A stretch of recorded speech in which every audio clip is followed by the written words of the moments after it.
Halo, di penjelasan kali ini kita bahas gimana tanah warisan bisa lenyap direbut sindikat demi ganti rugi tol. Ngeri banget. Pernah kepikiran nggak gimana sebidang tanah yang digarap turun-temurun tiba-tiba dirampas dalam semalam tanpa satu pun tanda tangan persetujuan? Realitasnya, Bu Ratri itu tiap hari nanam padi. Tapi di atas kertas, status kepemilikannya ternyata bom waktu yang super rentan. Namanya Tanah C Desa, cuma tercatat di buku desa dan belum bersertifikat. Nah, celah administrasi inilah senjata utama para mafia.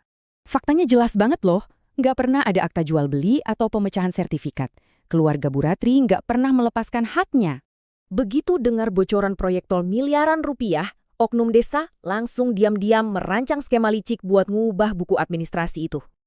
Sindikat ini libatin kepala urusan, staf desa, sampai pemodal luar yang nyuntikin dana gelap demi rebut keuntungan ganti rugi tol. Mereka sih bilangnya investasi. Padahal aslinya ini murni perampokan tanah warisan yang dilakukan secara sistematis lewat manipulasi dokumen desa. Gila, modusnya rapi banget. Nama-nama baru diam-diam diselipin ke dokumen riwayat tanah, semuanya dilakukan di balik pintu tertutup balai desa. Ironisnya lagi nih, oknum-oknum ini senyum nerima uang pajak Bu Ratri sambil diam-diam menghapus nama beliau dari daftar kepemilikan. Parah. Map plastik biru milik Bu Ratri ini saksi bisunya. Di dalamnya tersimpan rapi puluhan bukti kalau dia selalu bayar pajak.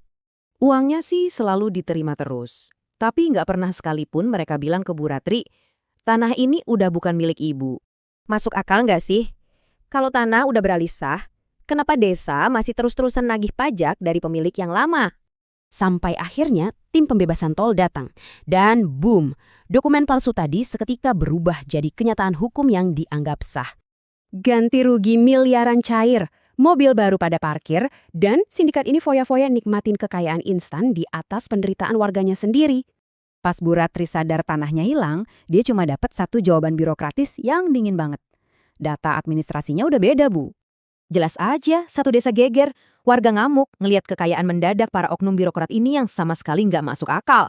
Warga langsung nuntut, kapan tanahnya dibeli, dari siapa, mana bukti bayarnya. Dan tebak, oknum tersebut nggak bisa jawab sama sekali. Terus bukti terkuatnya apa? Nggak ada satupun warga yang pernah ngelihat Bu Ratri jual tanahnya demi proyek tol itu. Ngeri banget kan? Masa sih hak milik kita bisa dirampas gitu aja cuma lewat coretan pena di meja birokrasi korup?